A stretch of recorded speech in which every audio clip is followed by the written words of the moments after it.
Assalamualaikum warahmatullahi wabarakatuh. Bagaimana kabarnya anak-anak? Semoga semuanya diberikan kesehatan dan dilindungi oleh Allah Subhanahu wa taala. Perkenalkan, nama Ibu Irawati Fauzia. Di sini Ibu memegang mata pelajaran Pendidikan Kewarganegaraan untuk kelas 11 akuntansi, kelas 11 pemasaran, kelas 11 RPL, kelas 11 TBSM, dan juga kelas 11 TKRO. Jadi insya Allah selama 1 tahun ke depan kalian belajar pendidikan kewarganegaraan atau PKN dengan Ibu.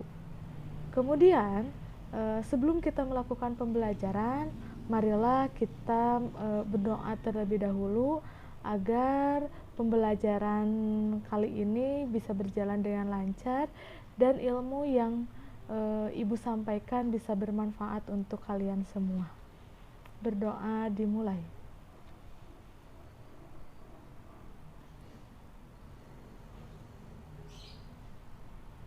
Selesai? Baik, kita mulai pembelajaran kali ini.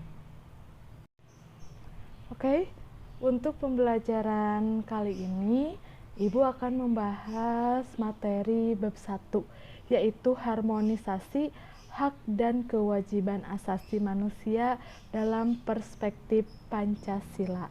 Nah, sebelum kita ke pembelajaran, Ibu akan membacakan terlebih dahulu kompetensi dasar di bab 1 ini ya. Yang pertama adalah menganalisis pelanggaran hak asasi manusia dalam perspektif Pancasila dalam kehidupan berbangsa dan bernegara. Nah, itu adalah kompetensi dasarnya ya. Kemudian tujuan dari pembelajaran di bab 1 ini yaitu melalui pembelajaran daring, peserta didik mampu menghargai hak asasi manusia berdasarkan perspektif Pancasila sebagai anugerah Tuhan Yang Maha Esa.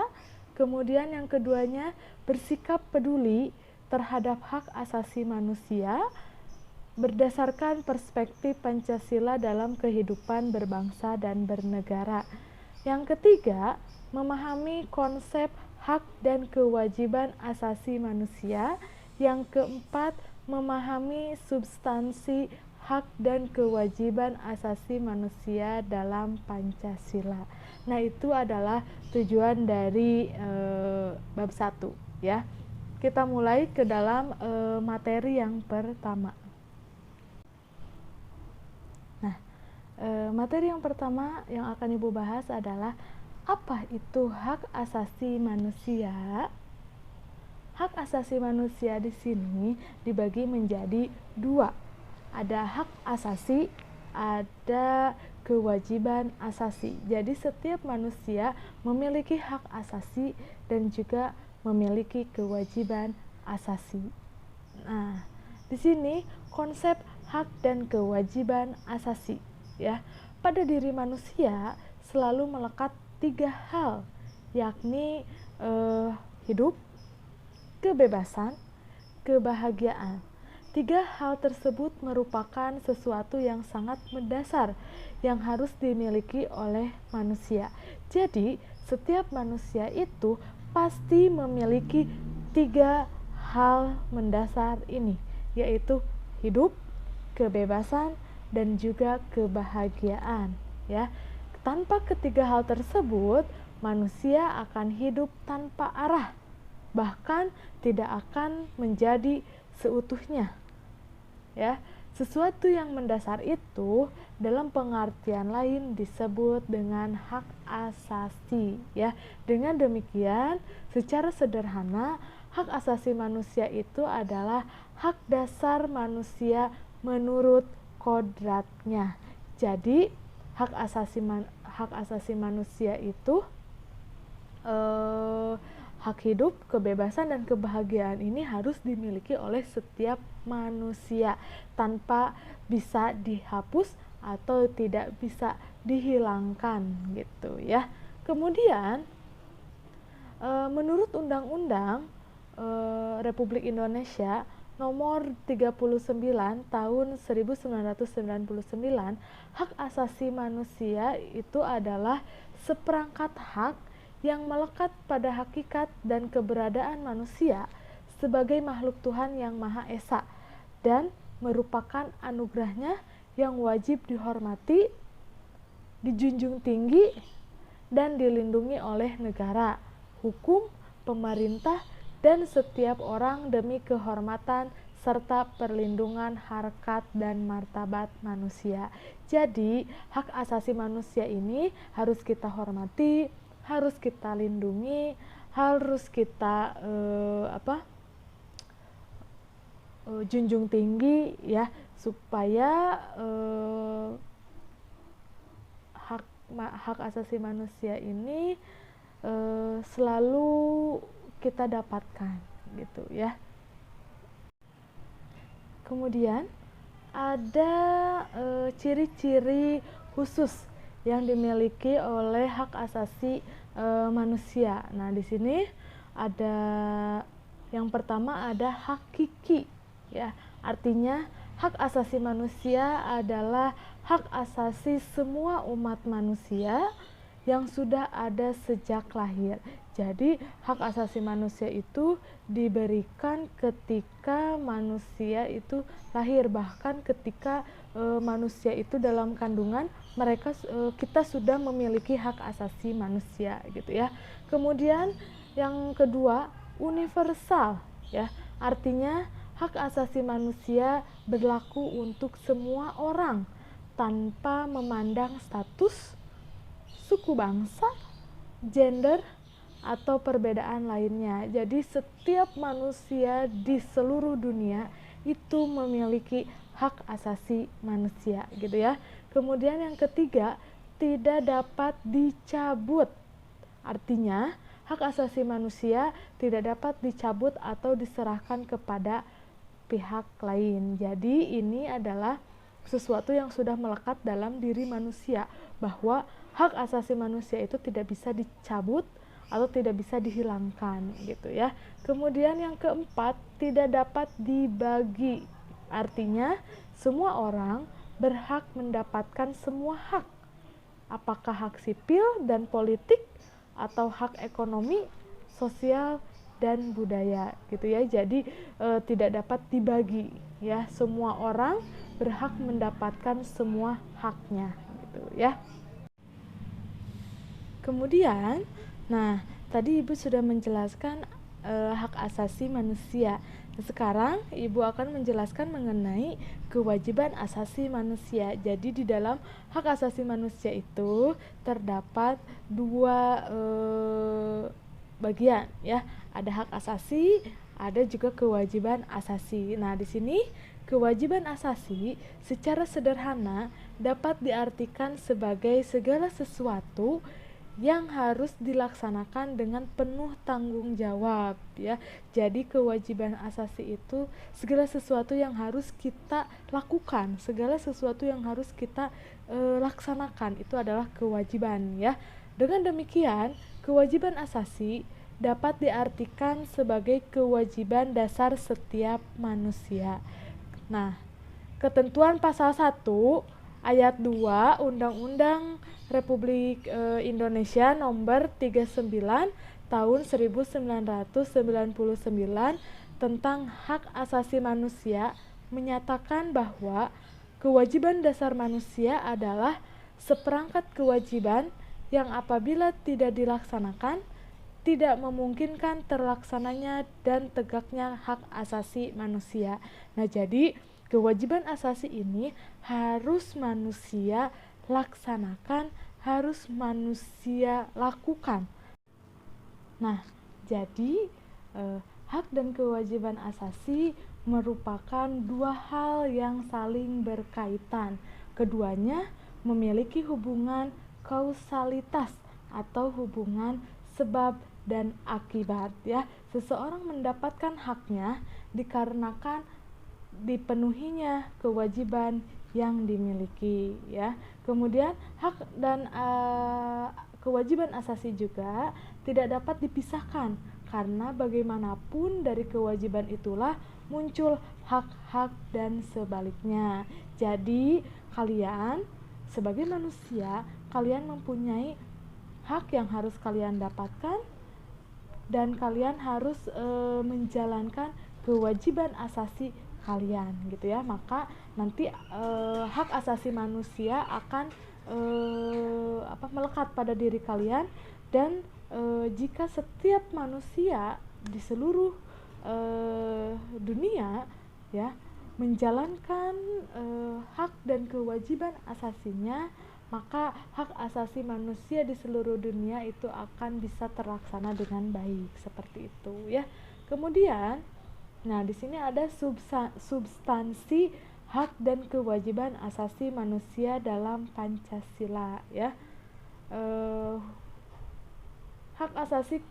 Hak dan kewajiban asasi manusia dalam nilai dasar Pancasila ya. Hubungan antara hak dan kewajiban asasi manusia dengan Pancasila dapat dijabarkan secara singkat.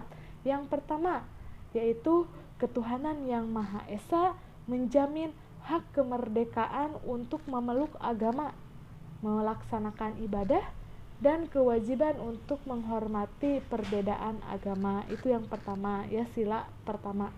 Terus kemudian yang sila keduanya, kemanusiaan yang adil dan beradab, menempatkan hak setiap warga negara pada kedudukan yang sama dalam hukum, serta memiliki kewajiban dan hak-hak yang sama untuk mendapatkan jaminan dan perlindungan hukum gitu ya.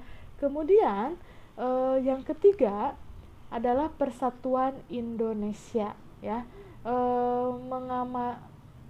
mengamanatkan adanya unsur pemersatu di antara warga negara dengan semangat gotong royong, saling membantu, saling menghormati, rela berkorban, dan menempatkan kepentingan bangsa dan negara di atas kepentingan pribadi atau golongan ya. Nah, hal ini sesuai dengan prinsip hak asasi manusia, bahwa hendaknya sesama manusia bergaul satu sama lainnya dalam semangat persaudaraan. Nah, itu adalah tujuan dari adanya hak asasi manusia gitu ya. Terus yang sila keempat, kerakyatan yang dipimpin oleh hikmat kebijaksanaan dalam permusyawaratan perwakilan. Nah, dicerminkan dalam kehidupan pemerintahan, bernegara, dan bermasyarakat yang demokratis ya. Menghargai hak setiap warga negara untuk bermusyawarah mufakat yang dilakukan tanpa adanya tekanan, paksaan, ataupun intervensi yang membelenggu hak-hak partisipasi masyarakat gitu ya. Kemudian sila kelimanya adalah keadilan sosial bagi seluruh rakyat Indonesia, yaitu mengakui hak milik perorangan dan dilindungi pemanfaatannya oleh negara, serta memberi kesempatan sebesar-besarnya pada masyarakat gitu ya. Nah, itu adalah hak dan kewajiban asasi manusia dalam nilai dasar Pancasila gitu ya. Kemudian yang keduanya, hak dan kewajiban asasi manusia dalam nilai instrumental Pancasila. Nah, nilai instrumental merupakan penjabaran dari nilai-nilai dasar Pancasila. Nilai instrumental sifatnya lebih khusus dibandingkan dengan nilai dasar ya. Hak dan kewajiban asasi manusia juga dijamin dan diatur oleh nilai-nilai instrumental Pancasila. Nah, di sini adapun peraturan perundang-undangan yang menjamin hak asasi manusia, diantaranya yang pertama adalah Undang-Undang Dasar Negara Republik Indonesia tahun 1945, terutama pasal 20A sampai dengan 20C ya.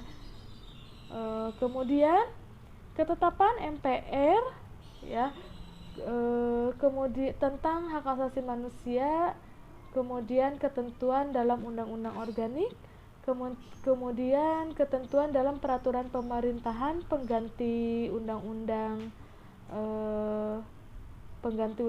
ya, atau Perpu nomor 1 tahun 1999 tentang pengadilan hak asasi manusia. Kemudian ketentuan dalam peraturan pemerintah, kemudian ketentuan dalam keputusan presiden ya. Nah, kemudian ada hak dan kewajiban asasi manusia dalam nilai praksis sila-sila Pancasila. Nah, nilai praksis merupakan realisasi nilai-nilai instrumental suatu pengalaman dalam kehidupan sehari-hari. Nilai praksis Pancasila ini senantiasa berkembang dan selalu dapat dilakukan perubahan dan perbaikan sesuai perkembangan zaman dan aspirasi masyarakat. Nah, hal tersebut dikarenakan Pancasila merupakan ideologi yang terbuka, ya. Hak asasi manusia dalam nilai praksis Pancasila dapat terwujud apabila nilai-nilai dasar dan instrumental Pancasila itu sendiri dapat dilaksanakan dalam kehidupan sehari-hari oleh seluruh warga negara. Hal tersebut dapat diwujudkan apabila setiap warga negara menunjukkan sikap positif dalam kehidupan sehari-hari, gitu ya. Nah, itu adalah nilai praksis Pancasila. Nah, mungkin itu saja yang dapat Ibu sampaikan. Jadi pada intinya hak asasi manusia itu adalah hak dan kewajiban asasi yang harus dimiliki oleh setiap manusia. Hak asasi, segala hak yang harus dimiliki oleh manusia, kewajiban asasi, segala kewajiban yang harus manusia laksanakan, gitu ya. Hak asasi juga tidak bisa dihilangkan, tidak bisa dihapuskan, dan tidak juga bisa dibagi kepada siapapun, gitu ya. Kewajiban asasi wajib harus kita laksanakan, wajib harus kita lakukan agar menegakkan hak asasi manusia. Nah, itu mungkin pembahasan di pertemuan kali ini. Jangan lupa tugas-tugasnya dikerjakan di e-learning ya. Kemudian jangan lupa juga selalu absen tepat waktu. Mungkin itu saja yang bisa Ibu sampaikan. Semoga kita semua selalu diberikan kesehatan ya, dan juga semoga kita secepatnya bertatap muka, gitu ya. Oke, Ibu cukupkan sekian. Wassalamualaikum warahmatullahi wabarakatuh.